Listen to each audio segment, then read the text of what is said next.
Deer learner, এলিটে সকলকে স্বাগত। আবারও আমি আজকে একটি টপিক নিয়ে হাজির হলাম ইউনিট 1 থেকেই। আজকের টপিকটি হচ্ছে জোট নিরপেক্ষ আন্দোলন। জোট নিরপেক্ষ আন্দোলন বা এটার আরেকটা নাম আমরা জানি, সেটা হচ্ছে নির্জোট আন্দোলন। এটাকে আবার বলা হচ্ছে, ইংলিশে বলা হচ্ছে নন অ্যালাইন মুভমেন্ট। তো আজকে আমরা নন অ্যালাইন মুভমেন্ট বা নির্জোট আন্দোলন বা জোট নিরপেক্ষ আন্দোলন সম্পর্কে আমরা জানব। তো প্রথমে আমরা জানবো জোট নিরপেক্ষ আন্দোলন বলতে কি বোঝো, অর্থাৎ জোট নিরপেক্ষ আন্দোলনটা কি। জোট নিরপেক্ষ আন্দোলন মূলত দ্বিতীয় বিশ্বযুদ্ধের পর বিংশ শতকের 60-এর দশকের শুরু থেকে জোট নিরপেক্ষতা শব্দটি পরিচিতি লাভ করে। অর্থাৎ বিংশ শতকের 60-এর দশকের পর মূলত এটা এই জোট নিরপেক্ষ আন্দোলন যে শব্দটি, এটার পরিচিতি লাভ করে। এই জোট নিরপেক্ষ আন্দোলনটা কি সেটা যদি আমরা জানতে চাই, তাহলে দেখব যে 1945 সাল থেকে 1990 সাল পর্যন্ত ঠান্ডা যুদ্ধ চলছিল। তাহলে এই ঠান্ডা যুদ্ধের আবহে বিশ্ব দুটি শিবিরে ভাগ হয়ে যাচ্ছে। তো এই দুটি শিবিরের বাইরের রাষ্ট্র, অর্থাৎ এই দুটো শিবির, অর্থাৎ মার্কিন শিবির এবং সোভিয়েত শিবির, এই দুটো শিবিরের মধ্যে যুক্ত না হয়ে, অর্থাৎ কোনো জোটেই তারা যুক্ত না হয়ে তারা স্বাধীনভাবে কাজ করার, স্বাধীনভাবে রাষ্ট্র পরিচালনা করার জন্য যে দেশগুলো ছিল, যে দেশগুলো অর্থাৎ ঠান্ডা যুদ্ধের পরিস্থিতিতে তারা জড়িয়ে যেতে চায়নি। তো কারা তারা? তারা হচ্ছে সেই সদ্য স্বাধীন দেশ, যেমন আফ্রিকা, এশিয়া মহাদেশের রাষ্ট্রগুলো, যেমন আমাদের ভারতবর্ষ, এছাড়াও ঘানা, এছাড়াও ইন্দোনেশিয়া, মিশর, এই সমস্ত রাষ্ট্রগুলো, এমনকি যে এই যে রাষ্ট্রগুলো মূলত নতুন স্বাধীনতা অর্জন করেছে, সদ্য স্বাধীনতা অর্জন করেছে, অর্থাৎ 1950-এর দশকে, 1940-এর দশকে বিশ্বে অনেক রাষ্ট্র স্বাধীনতা অর্জন করে। তাই স্বাধীনতা অর্জন করার পর রাষ্ট্রগুলো অনেকটাই পিছিয়ে আছে। রাষ্ট্রগুলোর উন্নয়ন করতে হবে, তাদের শিক্ষা, তাদের স্বাস্থ্য, তাদের সংস্কৃতি, রাজনৈতিক ব্যবস্থা অনেকটাই পিছিয়ে। তাহলে এই রাজনৈতিক ব্যবস্থা, শিক্ষা, স্বাস্থ্য পিছিয়ে থাকার জন্য তারা কোনো যুদ্ধে জড়িত হতে চাইছিল না। এক্ষেত্রে ঠান্ডা যুদ্ধের পরিস্থিতিতে, অর্থাৎ দুটি শিবিরের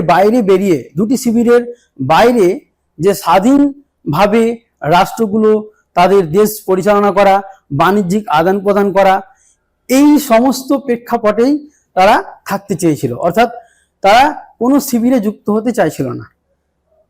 তো এই জোট নিরপেক্ষ শব্দটি প্রথম ভারতের প্রধানমন্ত্রী জওহরলাল নেহরু মূলত এটার ঘোষণা করছেন। ভারতের প্রধানমন্ত্রী জওহরলাল নেহরু জোট নিরপেক্ষ শব্দটি ব্যবহার করছেন 1950-এর দশকে, এবং এই জোট নিরপেক্ষ আন্দোলনের মাধ্যম দিয়েই রাষ্ট্রগুলো একটা স্বাধীনভাবে নিজেকে পরিচালনা করার প্রয়াস নিয়েছিল। ঠিক আছে? তো এই শব্দটার মূলত আনুষ্ঠানিক রূপ পাচ্ছে 1961 সালে বেলগ্রেড সম্মেলন। 1968 সালে ইন্দোনেশিয়ার বেলগ্রেড সম্মেলনে এটার আনুষ্ঠানিকতার রূপ পাচ্ছে, এবং তাই বলছে 60-এর দশকের এর পরিচিতি লাভ করে। কিন্তু 60-এর দশকের আগেই 1950-এর দশকেই জোট নিরপেক্ষতা নিয়ে অনেক চর্চা শুরু হয়েছিল। ঠিক আছে?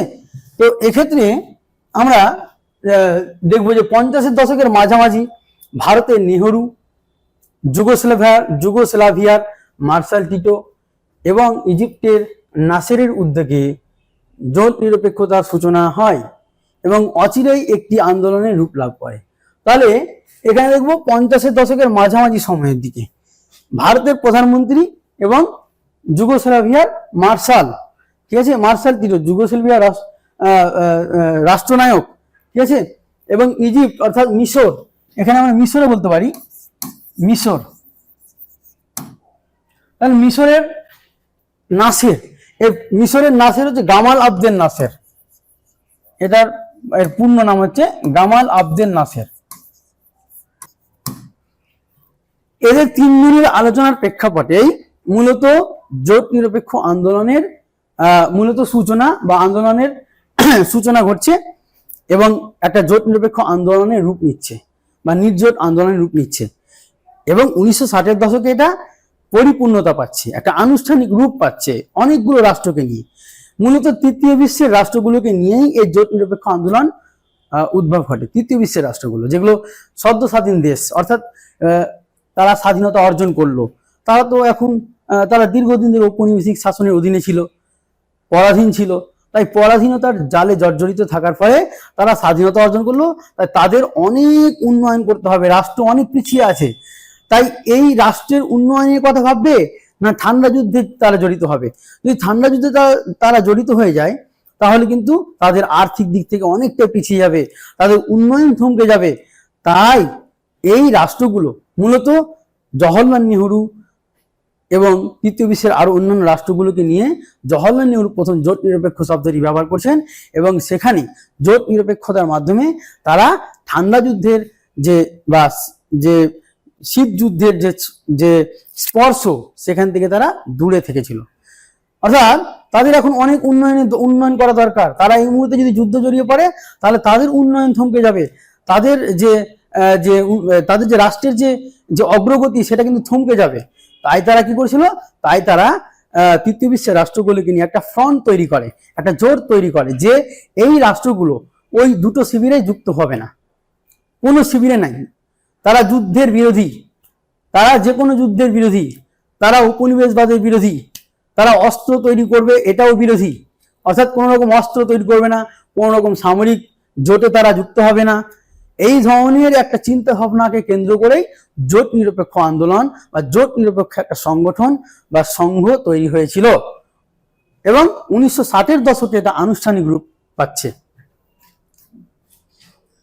সাধারণভাবে জোট নিরপেক্ষতা বলতে মার্কিন জোট এবং সোভিয়েত জোট কোনো পক্ষে যোগ না দিয়ে উভয় পক্ষের সাথে বন্ধুত্ব বজায় রেখে নিরপেক্ষ ও স্বাধীনভাবে বিভিন্ন জাতীয় ও আন্তর্জাতিক সমস্যা সম্পর্কে সিদ্ধান্ত নেওয়া। তাহলে উভয় পক্ষ উভয় শিবিরের সঙ্গে যুক্ত না হয়ে নিরপেক্ষভাবে, অর্থাৎ আমেরিকার দিকেও নেই, সোভিয়েতের দিকেও নেই, তাদের কোনো পক্ষের সাথে যুক্ত না হয়ে তাদের উভয় পক্ষের সঙ্গে একটা বন্ধুত্ব বজায় রেখে, সোভিয়েতের সঙ্গে বন্ধুত্ব বজায় রেখে অপরদিকে মার্কিন যুক্তরাষ্ট্রের সঙ্গেও বন্ধুত্ব বজায় রেখে চলাটাই হচ্ছে জোট নিরপেক্ষ আন্দোলনের মূল কাজ। অর্থাৎ এরা স্বাধীনভাবে কাজ করবে, এরা ব্যবসা বাণিজ্য করবে, একে অপরের সঙ্গে সম্পর্ক করবে, হ্যাঁ, অর্থাৎ মার্কিন যুক্তরাষ্ট্রের সঙ্গে সম্পর্ক করবে, অপরদিকে সোভিয়েত ইউনিয়নের সঙ্গেও সম্পর্ক করবে। অর্থাৎ কারোর সঙ্গে তাদের বিরোধ নেই এবং কোনো জোটেই তারা যুক্ত হবে না, কোনো যুদ্ধের পরিপ্রেক্ষিতে, ঠান্ডা যুদ্ধের প্রেক্ষাপটে কোনো যুদ্ধেই তারা জড়িত হবে না।